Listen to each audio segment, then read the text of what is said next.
जिनका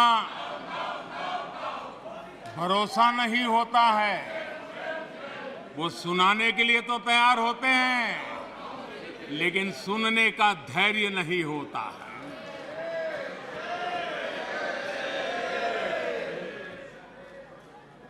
अपशब्द बोलो, भाग जाओ। कूड़ा कचरा फेंको, भाग जाओ। झूठ फैलाओ, भाग जाओ। यही जिनका खेल है। ये देश इनसे अपेक्षा ज्यादा नहीं कर सकता है।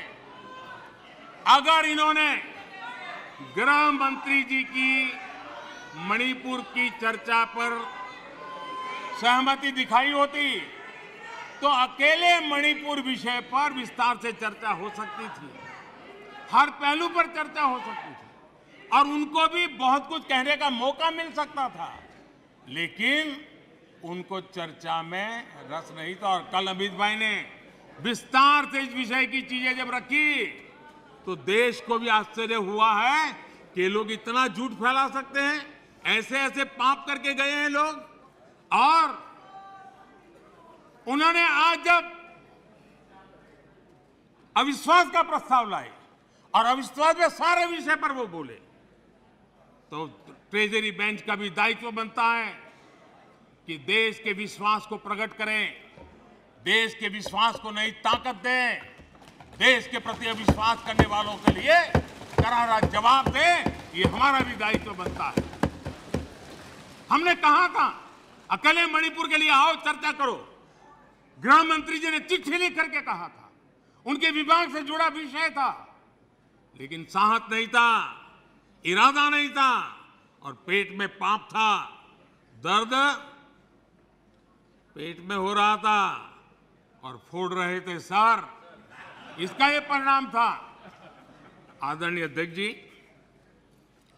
मणिपुर की स्थिति पर देश के गृह मंत्री श्रीमान अमित शाह ने कल 2 घंटे तक विस्तार से और बड़े धैर्य से रत्ती भर भी राजनीति के बिना सारे विषय को विस्तार से समझाया, सरकार की और देश की चिंता को प्रकट किया और उसमें देश की जनता को जागरूक करने का भी प्रयास था। उसमें इस पूरे सदन की तरफ से एक विश्वास का संदेश मणिपुर को पहुंचाने का इरादा था। उसमें जन सामान्य को शिक्षित करने का भी प्रयास था।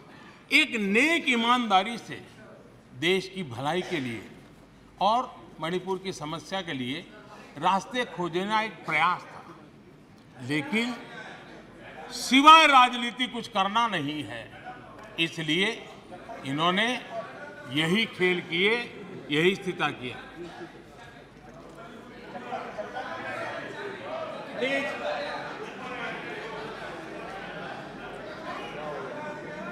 आदरणीय अध्यक्ष महोदय,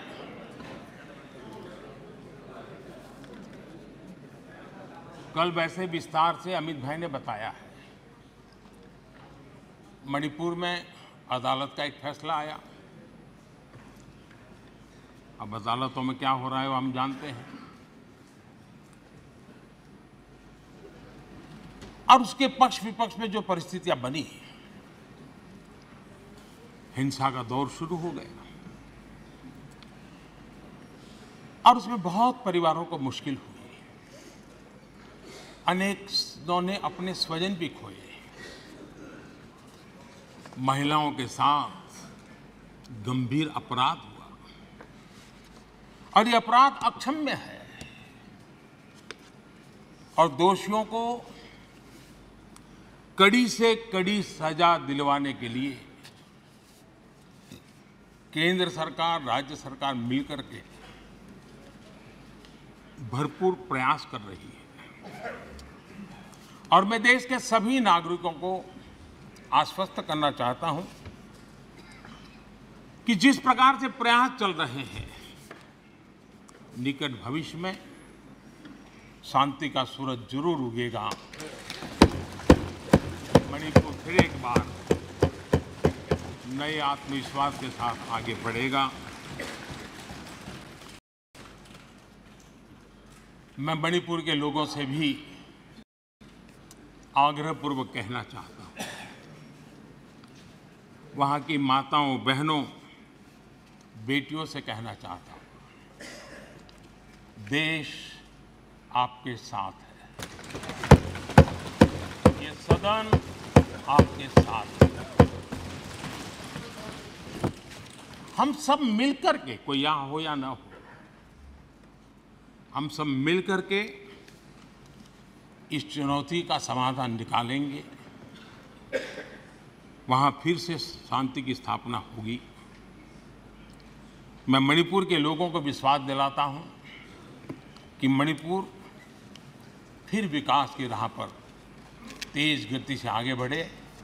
उसमें कोई प्रयासों में कोर कसर नहीं रहेगी।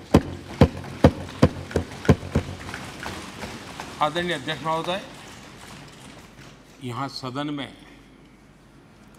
मां भारती के बारे में जो कहा गया है, उसने हर भारतीय की भावना को गहरी ठेस पहुंचाई।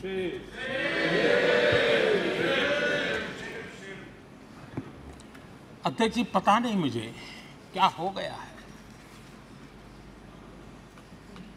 सत्ता के बिना ऐसा हाल किसी का हो जाता है। सत्ता सुख के बिना जी नहीं सकते हैं।